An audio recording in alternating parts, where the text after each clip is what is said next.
editora Betel, os alunos matriculados devem pegar a sua revista aí com a irmã Jocasta para participar da nossa Escola Bíblica Dominical. E nós usaremos, então, hoje, com essa primeira lição.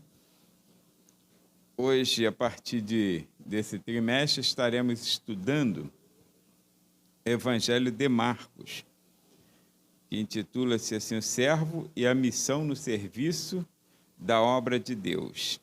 Então, para que os irmãos se assentem, não demorem muito, nós vamos ler conforme está escrito aqui no texto de referência da lição de número 1, na página 3, para quem está acompanhando pela revista. O texto diz assim, quando temos o título Marcos e o seu Evangelho.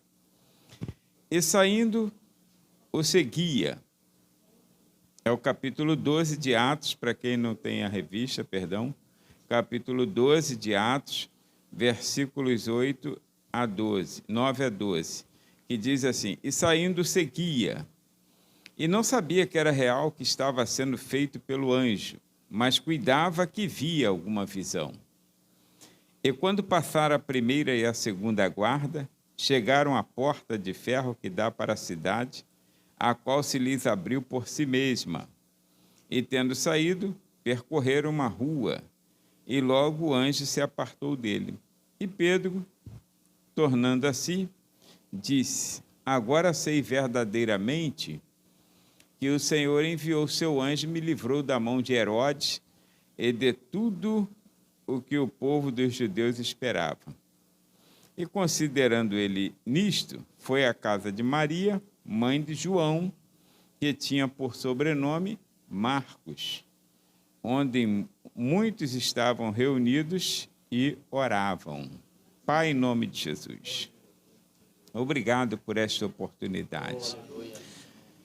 Sempre é edificante ler a Tua palavra, Senhor.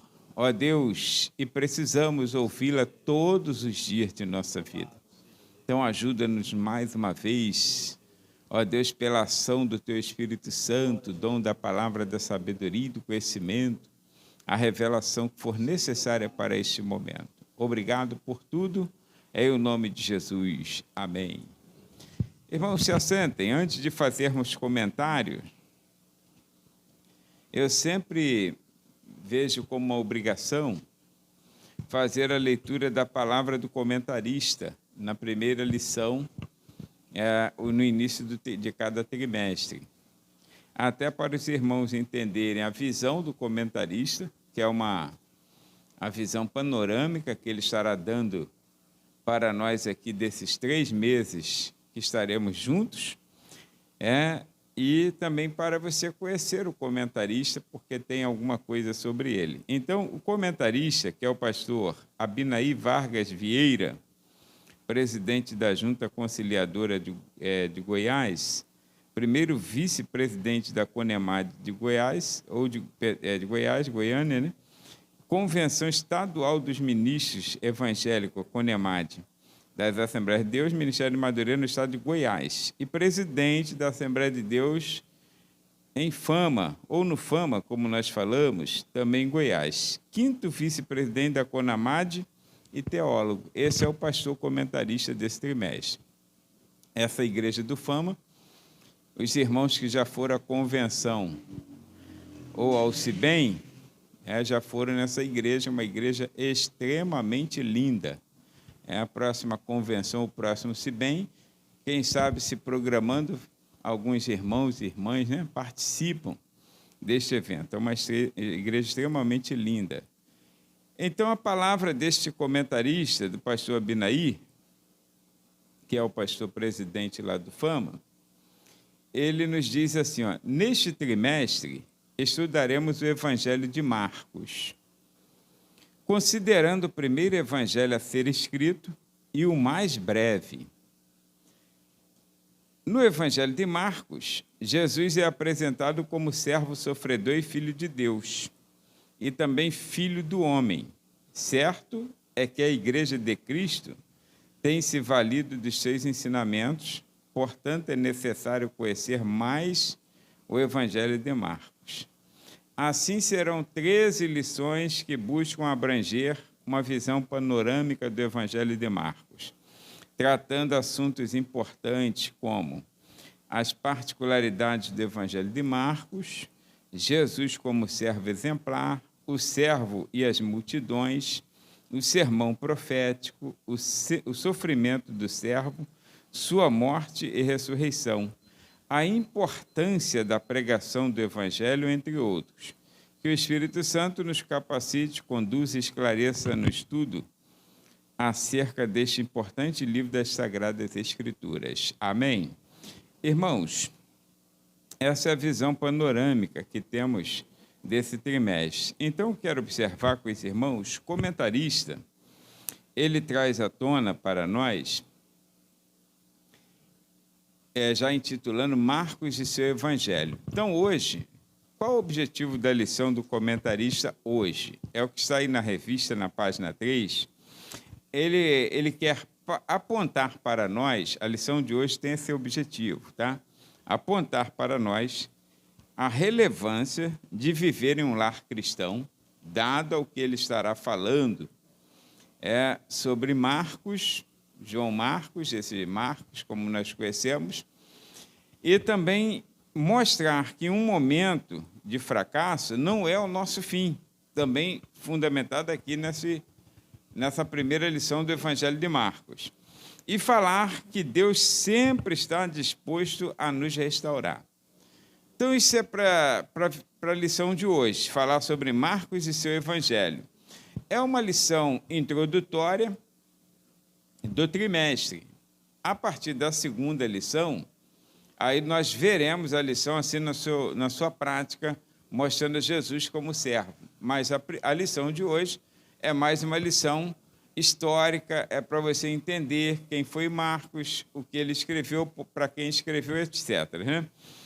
Então, mostra-nos o texto, para salientar, mostra-nos o texto de Atos, capítulo 12, para dar fundamentação nos tópicos que estaremos estudando a partir do primeiro tópico desta lição, que será na página 4. Mas uma coisa interessante também é que diz que ali que, então, essa Maria era mãe de João, que tinha por sobrenome Marcos. Na verdade, João é um nome judaico e Marcos é um nome romano. Então, ele tinha esse nome romano e também tinha esse nome judaico. E observa, na página de número 4, na introdução da lição, o comentarista nos dá, assim dizendo, começa essa lição nos dizendo assim: dentre os evangelhos sinóticos, que geralmente vem também escrito sinópticos, com um P mudo, né? Aí algumas pessoas, mas é sinóticos mesmo que se pronuncia. Então, dentre os evangelhos sinóticos, provavelmente algumas pessoas podem não saber o que são evangelhos sinóticos, apesar de ser muito comum para nós essa palavra, mas para alguns talvez não seja tão comum. Quando nós falamos dessa sinopse, irmãos, estamos falando que são chamados assim os evangelhos de Mateus, Marcos e Lucas. São 4 evangelhos, Mateus, Marcos, Lucas e João, não é assim? Pela ordem que está escrita aqui, que está publicado nas Escrituras. Não é a ordem de escrita, mas é a ordem de publicação, porque a ordem de escrita, nós já até falamos aqui na introdução do comentarista, Marcos foi o primeiro evangelho a ser escrito. Tá? Mas na ordem é Mateus, Marcos, Lucas e João. Aí todos eles têm um objetivo. Marcos, como veremos, tem um objetivo específico. Mateus teve um objetivo. Ele começa o evangelho de uma forma diferenciada, falando sobre uma genealogia, mostrando para os judeus, porque ele escreve ao seu povo, aos judeus, mostrando a Jesus como rei e trazendo, então, uma genealogia, provando que Jesus é da linhagem real de Davi.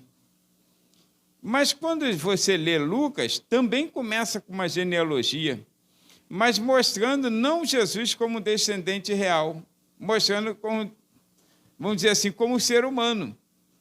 apenas como ser humano, não quem que vem assim para reinar, mas apenas uma pessoa que veio para estar entre os homens, porque Lucas não escreve para judeus, Lucas escreve para gregos, e então, quando ele escreve aos gregos, ele quer mostrar essa natureza humana, porque ele vai apontar para os gregos que buscam a sabedoria, ele apontará um homem sábio, 100% sábio.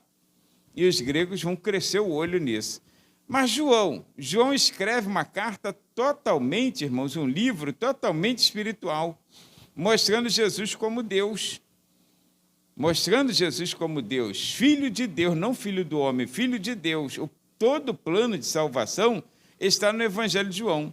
Tanto que quando nós evangelizamos, pelo menos deveria ser assim, e eu aprendi assim, quando nós evangelizamos, primeiro evangelho que você sugere a pessoa a ler não é Mateus, não é Marcos e nem Lucas, é o Evangelho de João.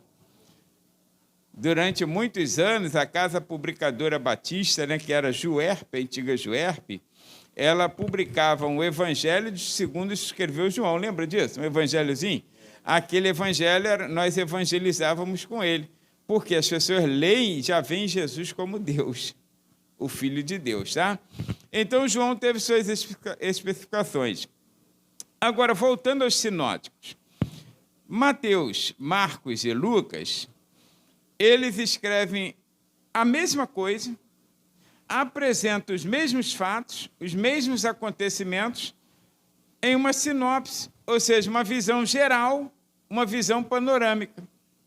João não, é diferente, ele não apresenta as mesmas coisas. Você não lê em João o que você lê em Marcos, Mateus e Lucas. É muito difícil, o evangelho é totalmente diferente. Mas esses três apresentam os mesmos acontecimentos em uma visão panorâmica, uma visão geral. Tem algumas coisas diferenciadas em alguns textos por causa do modo de se ver. Por exemplo, Marcos escreve que Jesus ele saía, eu já falei isso aqui, que Jesus saía de Jericó quando curou o cego Bartimeu. Mas você lê em Lucas que Jesus entrava em Jericó quando curou o cego Bartimeu. Está vendo? Não parece que é uma discrepância? Mas a Bíblia é a primeira regra da hermenêutica. A Bíblia interpreta a própria Bíblia. Então, quando você olha, isso são particularidades do escritor, é a forma como eles veem a situação que está acontecendo. É o mesmo fato, é o mesmo texto narrado, é o mesmo milagre da cura do cego Bartimeu. Só que Lucas, eu já te expliquei aqui uma ocasião, que naquela ocasião existiam duas Jericós, a Jericó antiga e a Jericó moderna. Então, a Jericó antiga dava acesso para a Jericó nova. E Marcos, olhando aquele acontecimento, viu quando Jesus saía de Jericó antiga, ele não escreve antiga, eu que estou dizendo, e viu o cego Bartimeu assentado no caminho. E Lucas olha o mesmo acontecimento e já narra assim, Jesus entrando em Jericó, porque ele já estava em direção a Jericó nova, viu o mesmo acontecimento. É só questão de ótica, como num acidente, acontece alguma coisa ali, aí vai eu e você lá. Aí daqui a pouco nós dois voltamos. Aí eu conto uma coisa, eu falo, rapaz, 2 carros ali colidiram. Colidiram feio, hein? Eu acho que morreu alguém, porque eu vi alguém lá desmaiado. Só isso que eu falo. Aí vem outro e fala assim, olha, 2 carros ali colidiram. Um Santana e o outro Palio. Mais posição, né? Já deu descrição. Não, Santana não, porque Santana é do João. Ninguém tem Palio, ninguém tem Santana. Então, Santana não. Nem Siena, né? Aí um Fusca, ninguém tem Fusca aqui não, né? Tem alguém que tem Fusca? Não. Então, aí um Fusca e uma carroça, pronto. Aí foi lá e colidiram. Aí você já dá detalhes. Olha, o Fusca branco, está entendendo? E já diz onde foi e como foi. Um vinha de lá e o outro vinha de cá. E o outro não narrou nada, só narrou o acontecimento, que foi a mesma coisa. Não mentiu, apenas omitiu alguns detalhes por conta da necessidade, talvez não houvesse interesse de falar tanta coisa. Está entendendo? Então, tem esses fatores no Evangelho, essas particularidades. Agora, observa, Os 3 evangelhos sinóticos, como nós já falamos, em suma, eles apresentam Jesus como filho do homem. E o evangelho de João tem esse diferencial que apresenta Jesus como filho de Deus. Aí ele difere um pouquinho dos outros. Está escrevendo a mesma coisa, o mesmo plano de salvação, só que de uma forma mais diferenciada. Como se estivesse olhando assim mais para o espiritual do que para o mundo físico. Tá? Agora, observa, o comentarista começa dizendo, então, aí eu estava lendo aqui a introdução, parem sinóticos. Então, são assim denominados pelas semelhanças entre si. Marcos é o mais curto, contendo apenas 16 capítulos, né? Entretanto, isso em nada atenua o valor teológico e a beleza de sua mensagem. É o mais curto dos evangelhos, mas não atrapalha em nada, não desmerece nada, porque é excelente o evangelho, segundo escreveu São Marcos, como assim é chamado por alguns. Aí a pergunta vem, quem foi Marcos? Já que ele não é contado como um dos 12 discípulos que foram transformados, vamos dizer assim, formados em apóstolos, né? Ele não é contado entre aqueles discípulos. Então, quem foi Marcos? Marcos, assim como Lucas, não esteve entre os 12, tá? Não esteve. Então, o que eu posso dizer dentro disso aqui, irmãos, é um crente da igreja primitiva. Crente. A gente não fala assim, é um crente comum, quando fala que não tem nenhum cargo, né? Aí usa essa expressão. Mas ele é o que lá na igreja? Não, é um crente comum.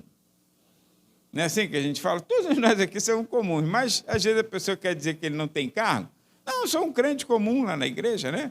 Tenho cargo lá. Então, quem foi Marcos? Para resumir isso aqui que o comentarista está falando, nessa pequena introdução, irmãos, e falando já entrando nos pontos 1.1, 1.2 e 1.3, das páginas 4 e 5, quem foi Marcos? Um crente da igreja primitiva, filho da irmã Maria. Olha só que referência. É o que está escrito lá em Atos, capítulo 12.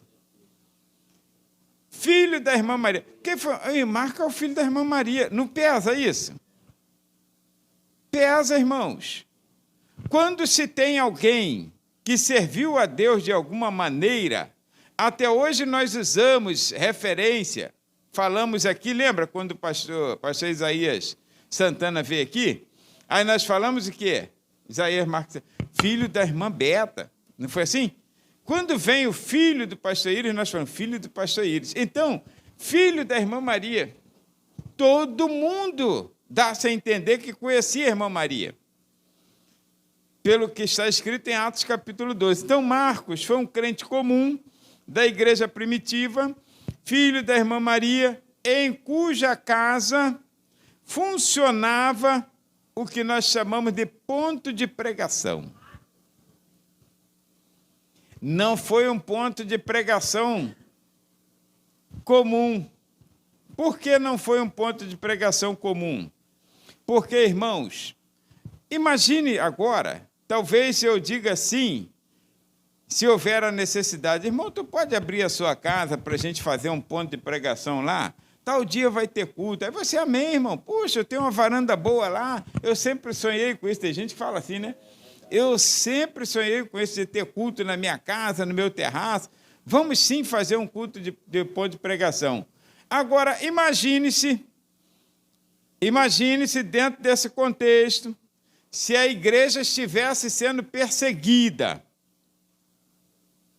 crentes sendo presos, sendo açoitados e sendo decapitados, ou enforcados, ou crucificados.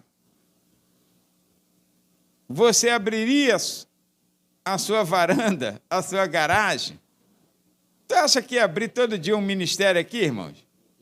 Tu acha que todo dia ia passar gente aqui, caramba, essa lojinha dá uma igreja. Aí no dia seguinte já alugou, nem pagou, e depois ainda sai devendo.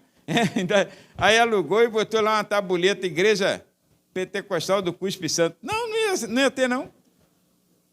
Irmãos, a casa da irmã Maria fez diferença porque ela abriu as portas da sua casa para culto quando a igreja estava sendo perseguida por Herodes. Pedro acabara de ser preso. Interessante, a confirmação de que Deus estava no negócio é que quando o anjo soltou Pedro em direção à casa de quem? Da irmã Maria, não foi a casa de Pedro, onde a igreja estava orando. Está entendendo? Então, olha, isso é confirmação de que Deus tinha um compromisso com aquela casa, que ele estava presente naquele negócio. Então, irmãos, era um crente comum, tá? Aí, com essa afirmação, é que o comentarista, ele então vem para nós trazer 3 pontos salientes aqui nessa lição, que é 1.1, 1.2 e 1.3, das páginas 4 e 5. Quais são os 3 pontos? Primeiro, já que lá funcionava, era filho da irmã Maria e funcionava um culto, um ponto de pregação. Primeiro, Marcos teve a graça de viver em um lar cristão. Irmãos, eu sei que para nós, para alguns jovens, adolescentes, é importante, para outros, eles não fazem caso disso. Eu tive a graça de viver num lar cristão. E, inclusive, funcionava ponto de pregação. Quando era criança. Os hinos que eu aprendi mais lá no ponto de pregação, e a gente já era acostumado até a brincar de fazer culto. Só não podia falar língua estranha, em brincadeira não podia. Até hoje nós respeitamos muito isso, né? E hoje tem gente brincando. Teve um que cantou, mandaram um áudio para mim, mas eu nem mandei para ninguém, um vídeo, nem sei o que é, nem abri, aliás. Eu ouvi, depois mandaram, mas eu não quis nem abrir. Camarada cantando essa música de Natal, Dingondel, sei lá, aí cantando em língua estranha. Aí botaram crente pentecostal comemorando o Natal. Olha, irmãos, isso é uma afronta ao Espírito Santo de Deus, ao dom, é uma banalização daquilo que é sagrado. Tá? Falta de temor. Então, o que acontece aqui, olha, olha só, com isso aqui nós podemos afirmar, isso é para dizer quem é Marcos. Primeira coisa que sabemos, que era um crente comum, filho da irmã Maria, em cuja casa tinha um ponto de pregação. Agora, firmando então isso, Marcos teve a graça, essa é a ideia do comentarista e nossa ideia também, junto com ele, de viver em um lar cristão. Irmãos, privilégio não garante salvação, mas é um privilégio, irmãos. Você viver, quem viveu ou quem vive em um lar cristão, irmão, dê glória a Deus por isso. Dê glória a Deus por isso, né? É um lar diferenciado, né? Então, olha, segundo, que é 1.2, o lar de Marcos, como já vimos e comentamos, estava a serviço de Deus, mesmo sob perseguição. A serviço de Deus. Quer dizer, não importa o tempo, não importa o que está acontecendo à volta. O lar de Marcos estava a serviço de Deus. Não era um lar perfeito, mas era um lar cristão a serviço de Deus. E terceiro, que é 1.3, está na página de número 5, Marcos teve como influência, irmãos, a sua própria casa que servia ao Senhor. Olha, é prova clara que o exemplo vem de casa. A maior influência, que hoje é a expressão mais comum hoje, né, no mundo tecnológico, a maior influência na vida de Marcos foi a sua própria mãe Maria. Que coisa, né? Porque muitas pessoas influenciam, né? Influenciam os adolescentes, os jovens, e até homens adultos e mulheres adultas. Há uma influência, assim, a influência, irmãos, é uma coisa que a gente não entende. Tá? Não entende como funciona. Por exemplo, está todo mundo nevando a cabeça. Hoje que eu descobri que o nome se dá nevando. Que é os meninos tudo de cabelo branco. E interessante, os velhos pintando o cabelo de preto. Os velhos pintando o cabelo de preto e os meninos tudo pintando o cabelo de branco. O mundo está virado de ponta cabeça, né? Aí o que acontece? Aí você quer nevando, está nevando. Aí, e paga caro, hein? Para fazer aquilo ali, aquela lenha. Paga caro. Aí, observa uma coisa, irmãos, é uma influência. Eu não sei quem influenciou, mas partiu de alguém que fez, e então começou a influência.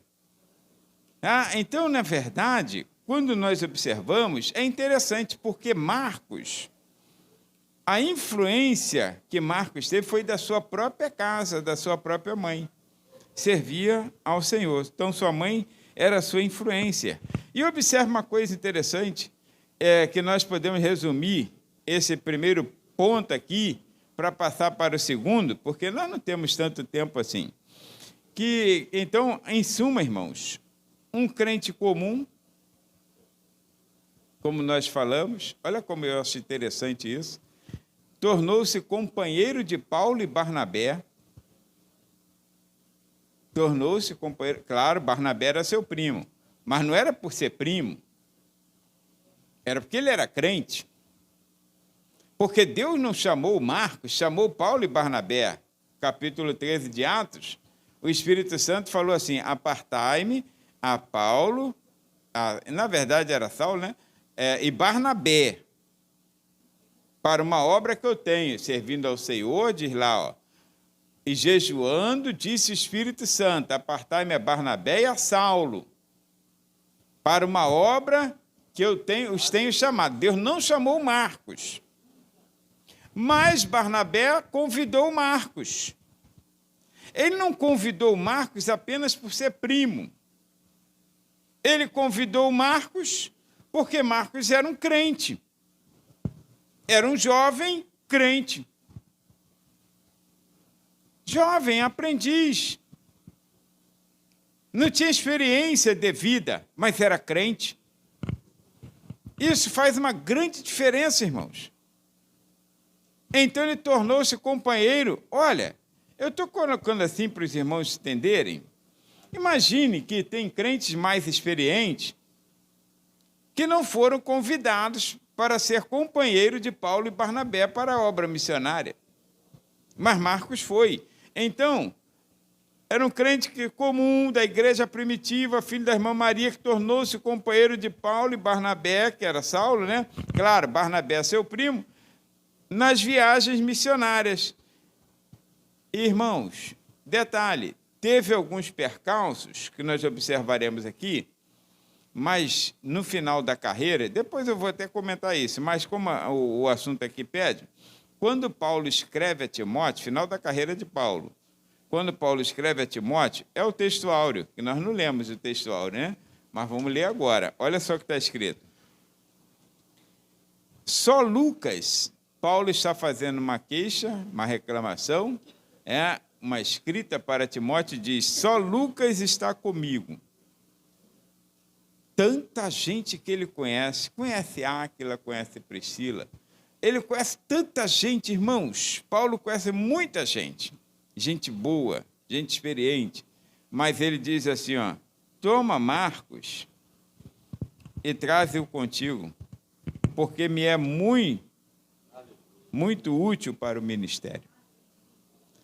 Ei, Marcos não tem cargo, Marcos não é pastor, Marcos não é apóstolo, é chamado de evangelista porque escreveu o evangelho.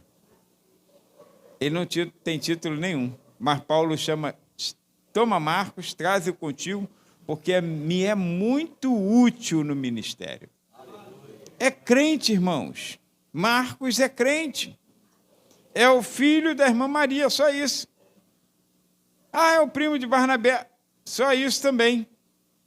Aí observa, irmãos, que isso nos dá, então, esse trampolim para a parte 2 da lição, onde fala sobre particularidades do Evangelho de Marcos, na página 5, né?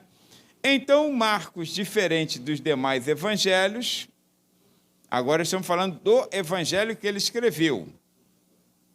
Ele não sabe que isso vai ficar vai ficar conhecido em todo mundo, será o mais lido de todo mundo, é o livro mais lido da Bíblia, ele não sabe nada disso.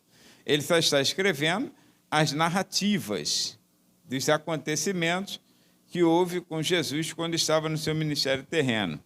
Então, Marcos, diferente dos demais evangelhos, mostrou uma característica que é muito peculiar. Por isso ele escreveu aos romanos. Pensa nos gregos, que era um povo que vivia meditando, buscando conhecimento, buscando a sabedoria. Os gregos eram assim, é o berço da, vamos dizer assim, da cultura, né? Da civilização, da sabedoria. Então, os gregos sempre foram assim, filósofos, pensativos, eles queriam sempre buscar mais conhecimento. Agora, romanos é um povo de ação. Romanos é um povo de ação. Quando Alexandre o Grande, ele tomou o mundo, né, e foi o imperador, a Grécia dominou o mundo, irmãos, eles fizeram com que o mundo da época falasse a língua grega. Agora, Roma, alguém falava latim? Ninguém falava latim. Porque Roma era de ação. Roma dominava, eles faziam estrada, eles construíam, faziam isso e aquilo mais, era sempre de ação. Então, Marcos escreve um evangelho, por isso que é curto, ele é muito direto, não tem genealogia, não tem nada. Aí ele é um evangelho diferente dos demais. Por quê? Ele é um evangelho de ação e não de longos discursos. Ele não escreve sobre o Sermão da Montanha, nada disso. Isso aí é para os romanos, eles não vão entender. Parece assim, tipo os romanos, parece com muitos de nós, é muito parecido conosco, e quando pega um texto longo, você fala, vou esperar virar filme para assistir, porque não dá para ler isso tudo. Então, os romanos não tinham paciência para isso. Agora, se é para os gregos, eles iam ler tudo. Então, ele deixa claro, irmãos, Marcos, que seu propósito é mostrar que o Mestre Jesus, esse é o propósito de Marcos, escrevendo a um povo que é, vamos dizer assim, o dominador do povo hebreu, do seu povo. Então, ele está na condição de servo, escrevendo aos romanos, são seus senhores, vamos colocar assim, para mostrar que Jesus lidera através do serviço. Jesus veio como servo. É isso que Marcos apresenta. Ele apresenta aos romanos um Jesus que é Senhor, mas que também é servo. Observa, em Marcos 10, 45, é claro que, já que nós estamos falando disso, eu não vou entrar nos detalhes, porque a próxima lição, o texto áureo, é fundamentado em Marcos 10, 45. Esse texto aí, ó, vou ler aqui, para você ver que eu estou sabendo, que fala sobre um coração de servo. Porque o Filho do Homem também não veio para ser servido,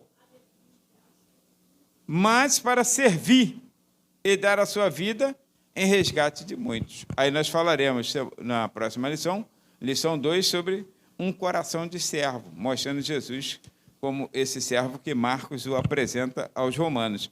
Então, observa, irmãos, alguns fatores dentro disso aqui, dessa particularidade que falamos, que devemos considerar.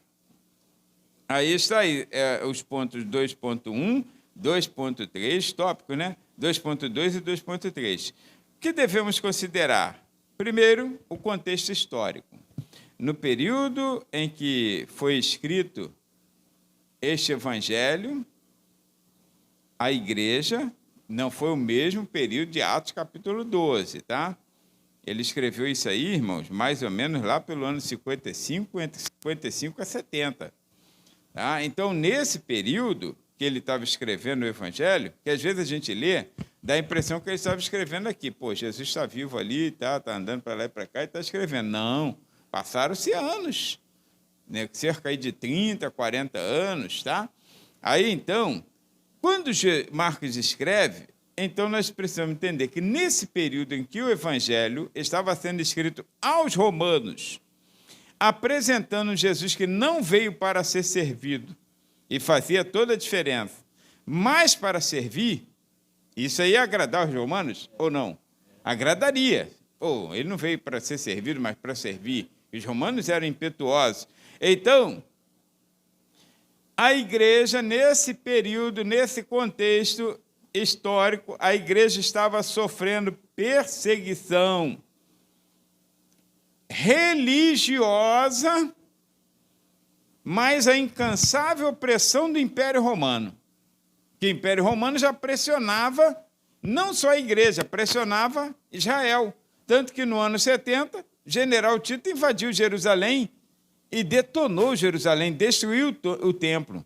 Agora, Marcos estava escrevendo o Evangelho aos Romanos num contexto em que a igreja estava sendo perseguida religiosamente.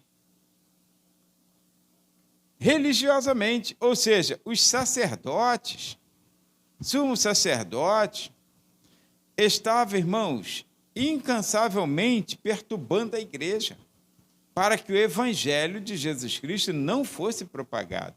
Eles já tinham lutando isso desde aquele tempo que Jesus estava, quando crucificaram Jesus, foi uma perseguição religiosa.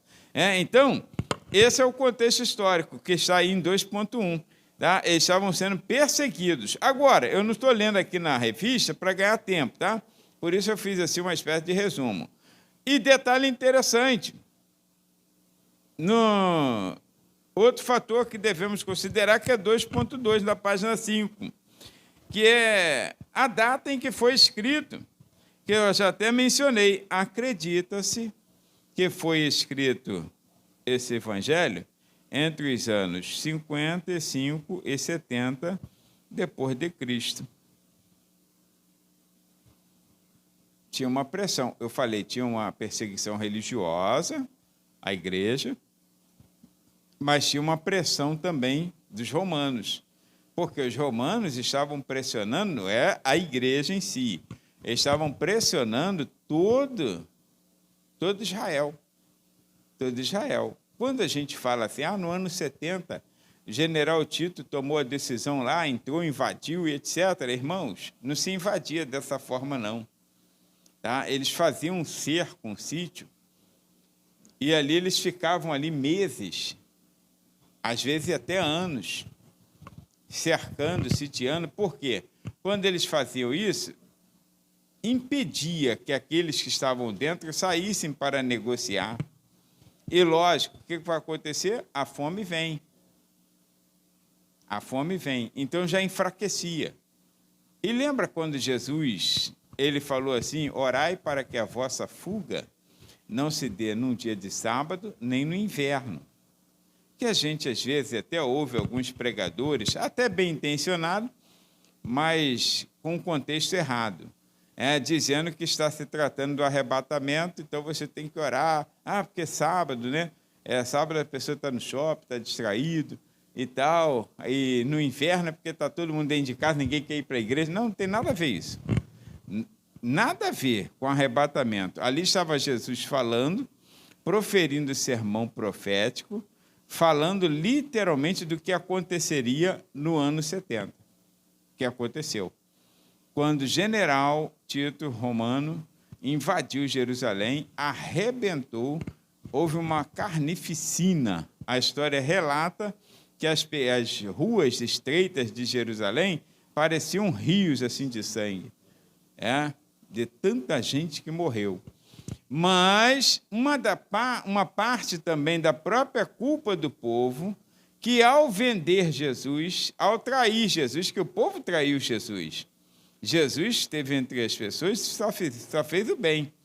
Mas foram eles que disseram assim, crucifica-o, caia o sangue desse homem sobre nós. Foi assim? E nossos filhos. Então Deus deu uma descascada e permitiu que acontecesse. Uma parte. Caiu o sangue desse justo aí, desse homem, sobre nós e nossos filhos. Então, precipitaram-se no falar. Mas o contexto interessante é o contexto histórico, esse fator interessante que devemos considerar, contexto histórico associado com essa data em que foi escrito, que faz parte também do contexto histórico. Agora, outra coisa que devemos considerar é o destinatário, que nós já até, entre linhas, falamos para adiantar. Irmãos, ele escreve aos Romanos sempre com o objetivo de apresentar aos romanos a Cristo como servo. Ele quer apresentar Jesus como servo, mas, ao final, quando a pessoa começar a entender, entenderá que Jesus é o Senhor, embora seja servo. Ele mesmo falou que ele não veio para ser servido, mas para servir, não foi assim? Mas todo mundo sabe que esse servo é o nosso Senhor. Quer dizer, nos serve, mas é a nossa autoridade, é o nosso superior. Então, nós teremos a oportunidade, claro, não vamos entrar em muitos detalhes aqui, estou falando de 2.3 aí, destinatários, tá? Então, não vamos entrar em muito detalhe, por quê? Nós teremos a oportunidade, como já mencionei, de, a partir da segunda lição, ou seja, as lições vindouras, estudarmos sobre esse Jesus no seu ministério, ou seja, como servo apresentado por Marcos aos romanos e daí por diante. Aí nós conheceremos ali o próprio Jesus, focaremos mais. Hoje não estamos focando no Evangelho, estamos trazendo aqui uma visão panorâmica, com o nosso comentarista.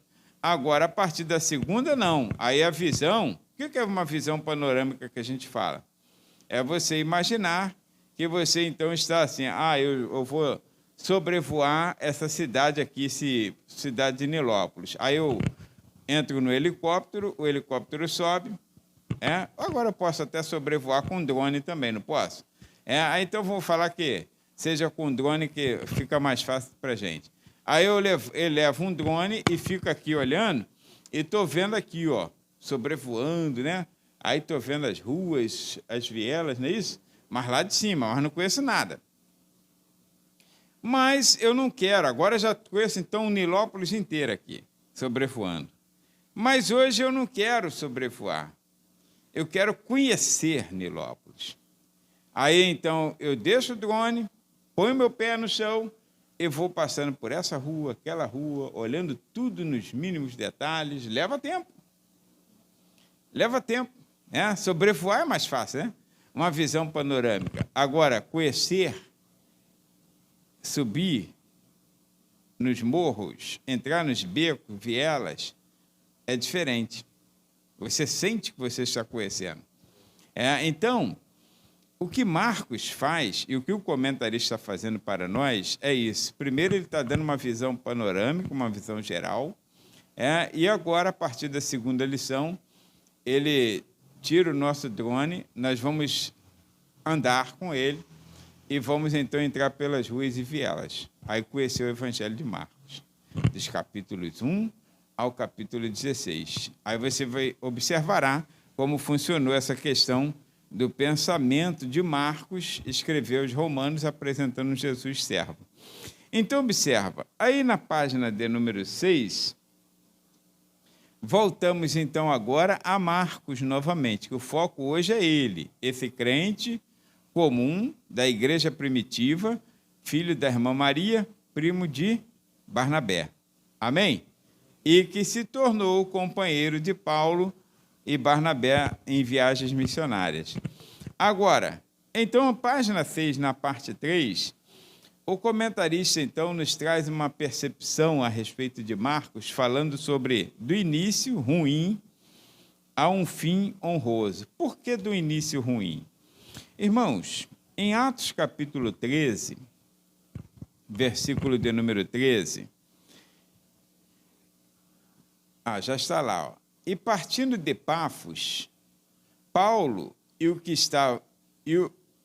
os que estavam com ele chegaram a Perge da Panfilha. Mas João, que está falando de Marcos, lembra? João é o nome judaico e Marcos é o nome romano.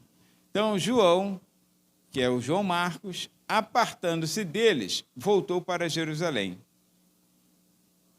Ele fora convidado por Barnabé para ir com eles. Mas houve um desentendimento entre Paulo e Marcos. Aliás, entre Paulo e Barnabé por causa de Marcos. Tanto que Paulo e Barnabé não se tornaram inimigos, mas eles se separaram. Depois Paulo pegou Silas para ser o companheiro dele. É claro que há muitas questões em relação a essa divisão, a essa separação e até essa atitude de Marcos, de João Marcos, né? Em relação a não querer mais ir. Alguns acham que é covardia, alguns acham que foi medo. Então, enfim, tem vários fatores. O fato é que nós não podemos julgar, porque Deus ele tem propósito para todas as coisas. Às vezes, irmãos, a pessoa está indo para uma situação em preparo e tudo que aquela pessoa passar servirá de experiência para algo maior. Está entendendo? E lembre-se que Marcos era um jovem. Era uma pessoa que, apesar de ter uma família cristã, ter uma mãe referência, mas Marcos era um jovem, estava aprendendo. E nós temos que ter paciência com quem está aprendendo. Temos que ter paciência, irmãos. É que a gente trata, às vezes, criança como se fosse adulto, já viu? Aí a criança fica doidinha. Por quê? Porque a gente trata como adulto. Ó, quando se faz um negócio, quer fazer um negócio, você fala assim, você ainda é criança. Aí daqui a pouco você fala, desse tamanho tu quer fazer isso. Tu não está vendo que você já está burro demais, burro velho para isso? Quer dizer, eu era criança agora já é adulto. Está entendendo? Então, nós não temos assim um parâmetro certo de pensamento. Olhamos pelo momento, pela circunstância. E Marcos foi chamado por ser crente, ser um jovem. Quem sabe Barnabé talvez não tenha pedido ao Senhor orientação, talvez não tenha. Mas quem sabe ele pensou assim, vou investir em Marcos. É um crente, é um rapaz honroso, né, desejoso de crescer, então investe nele. Só que no primeiro percalço, que a gente não sabe exatamente o que aconteceu, Marcos resolveu recuar. Então, por isso que o comentarista fala assim, de um início ruim a um fim honroso. Porque em Atos 13:13, lemos que Marcos deixou a comitiva da primeira viagem missionária de Paulo e Barnabé. Isso nos leva, então, às seguintes conclusões. Estou com um comentarista, tá, gente? Isso nos leva, então, às seguintes conclusões. 3.1, primeira conclusão. Marcos recuou, mas não abandonou. Recuar, às vezes, é estratégia. Às vezes é um ato de sabedoria. Então, ele recuou, mas não abandonou. Você não vê Marcos desviado do Evangelho. Ele só apenas recuou. Irmãos, às vezes recuar é útil. Eu não posso, não quero, não devo. Por enquanto, não. Eu respeito tudo isso. E muitos pastores também respeitam, não é verdade? Por quê? Recuar, às vezes, é necessário. A razão de deixar a comitiva, eu estou em 3.1, na página 6, tá? A razão de deixar a comitiva não foi revelada, porém, foi a causa de separação de Paulo e Barnabé.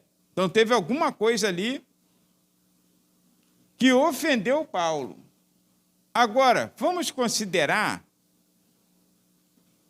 Paulo não ficou com raiva de Marcos. Nós vemos que depois ele chamou atrás Marcos, que é muito útil ao ministério, ao meu ministério. Agora, no momento, vamos considerar que se houve, assim, um atrito e que Paulo ficou aborrecido com João Marcos, vamos considerar fatores. Primeiro, Paulo era relativamente novo crente. Sabe quantos anos tem de conversão Paulo quando ele foi à sua viagem missionária? Ele tem 13 anos de crente. 13 anos é pouco, né? Ele tem 13 anos de crente. Para um homem que era aquilo que era no passado, um homem de pavio curto, prendia pessoas, espancava, matava. Agora é crente 13 anos depois, então pode ser que ainda acenda um pouco a sua ira. Ele ainda está trabalhando isso em sua vida. Mas Deus está fazendo o trabalho. Deus está operando. Agora, Marcos recuou, mas não abandonou. Porque depois ele vai com Barnabé. Não foi mais com Paulo, mas foi com Barnabé. Está entendendo? Com seu primo. Então, ele não recuou, ele não abandonou, ele apenas recuou. E, às vezes, na obra de Deus, irmãos, você pode recuar, não pode abandonar. Não pode sair da presença do Senhor. Mas recuar, às vezes, pode. Tem pessoas que recuam. Tá? Eu sei que uns insistem em permanecer, mas tem uns que, às vezes, não aguentam. Nós já tivemos em nosso ministério um pastor, hoje eu falo assim até porque, mas com respeito a ele, com respeito, né? Ele dirigia uma das nossas congregações e um dia ele chegou na reunião de pastores, ainda na gestão do pastor Iris, isso é muito tempo atrás, e ele disse ao pastor na reunião, e falou, pastor, a partir de agora eu não quero mais ser dirigente de congregação, eu quero sentar no banco, igual todo crente senta, e assistir o culto, participar, e pronto. Nem no ministério ele sentava. Queria sentar ali, sentar, olhar, assistir o culto, dar glória a Jesus, cantar, que às vezes é estresse, irmãos. Às vezes é estresse, né? E como, né? Então, às vezes tem estresse. E tem pessoas que elas não desviam, ela não abandona, mas às vezes ela dá uma recuada, até para não cair. Aí ela recua, segura a onda, e então ela fica dando glória a Jesus até o dia do arrebatamento ou da morte. Está entendendo? E Deus julga todas essas coisas. Então, Marcos foi muito útil. E tem coisas também, irmãos, que às vezes nós fazemos e, de repente, não é o que Deus propriamente quer para nossas vidas. Deus estava preparando Marcos para ser o escritor, o evangelista. Mas não queria ele no campo missionário. Ele não foi reconhecido como missionário. Ele não foi reconhecido como um pastor de igreja. Nós o conhecemos como o evangelista, aquele que escreveu o evangelho. Está vendo? Então, às vezes, nós é que às vezes forçamos uma coisa e às vezes Deus está trabalhando em nós outra coisa. O que Deus quer da minha vida? Aí, esse é um ponto relevante que nós devemos, tiramos essa conclusão dentro desse assunto de que ele teve um início ruim nessa ótica humana, porque logo de primeira mão, na primeira viagem, ele dá esse recuo, mas teve um fim honroso. A segunda conclusão, que é 3.2, Marcos, irmãos, um obreiro restaurado. O tempo passa, irmãos. Pessoa amadurece. Pessoas amadurecem. Quantas vezes erramos? Quantas vezes precipitamos em palavras? Não, isso aí eu não quero para a minha vida, não. Isso aí não quero mesmo para a minha vida. Meu negócio é ir para a igreja, ficar sentadinho, e etc. Irmãos, o tempo nos amadurece. Aí, Marcos, está escrito aí 3.2, ele esteve em companhia de Pedro, crente comum. Apóstolo Pedro esteve lá com Marcos, 1 Pedro 5,13. E depois você viu que Paulo também reconheceu a experiência de vida que ele tinha possuído, adquirido ao longo dessa trajetória, e o requisitou, dizendo que ele me é muito útil no meu ministério. Olha só. Imagine você, nós estamos todos aqui. Aí, então, imagine que eu fosse alguma coisa. Imagine, tá? Só imagina. Que eu fosse alguma coisa, alguém importante.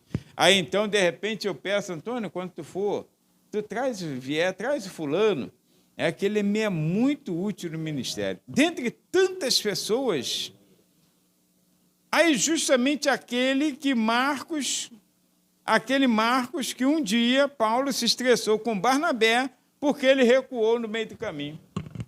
Mas Paulo reconhece que ele agora está amadurecido. Não tem nenhum título na igreja. Não é nada, não é diácono, não é presbítero, não é pastor, não é nada. Mas é um crente em Cristo Jesus e que é útil ao ministério. Olha só. Então, Marcos, isso aí a gente precisa considerar, tá? levar em consideração essa conclusão, o obreiro restaurado. E, por último, a terceira conclusão que nos levou do início ruim a um fim honroso é que Marcos, irmãos, de desacreditado, passou a ser benéfico. Você já pensou? Pensou, caramba, tudo aí, aquele ali, ó. Aquele ali abandonou, aquele ali correu, aquele é covarde, passou a ser benéfico. Olha como Deus honrou a vida daquele moço, né? Então, começou de maneira inconstante. Eu que estou falando agora, não está escrito exatamente assim, né? Mas está aí a 3.3 da lição. Começou de maneira inconstante, se firmou e produziu para o reino de Deus, escrevendo o Evangelho segundo Marcos. Então, passa a conclusão na página 6, que diz assim, ó, a leitura do livro de Marcos, se você ainda não leu, seria bom, tá? Você lê, são apenas 16 capítulos, lê esse livro de Marcos, nos faz ver que ele intenciona apresentar Jesus como servo de Deus, e podemos concluir dizendo que o tema central deste evangelho é que Cristo veio para servir e não para ser servido. Jesus veio para resgatar a humanidade. Agora, um fato curioso da minha parte, não sei se tem nas lições vindouras, mas vê se não cabe um moço que não tem nenhum título na igreja, está apenas para servir, apresenta Jesus, que não veio para ser servido, mas para servir. Pegou como exemplo ou não ele? Pegou como exemplo. Está vendo como é que ele é crente de verdade? Então, esse é o Marcos que escreveu o Evangelho, que estaremos estudando a apresentação dele, de Jesus, como servo a partir da próxima lição. Então, Deus abençoe os irmãos, fique de pé comigo.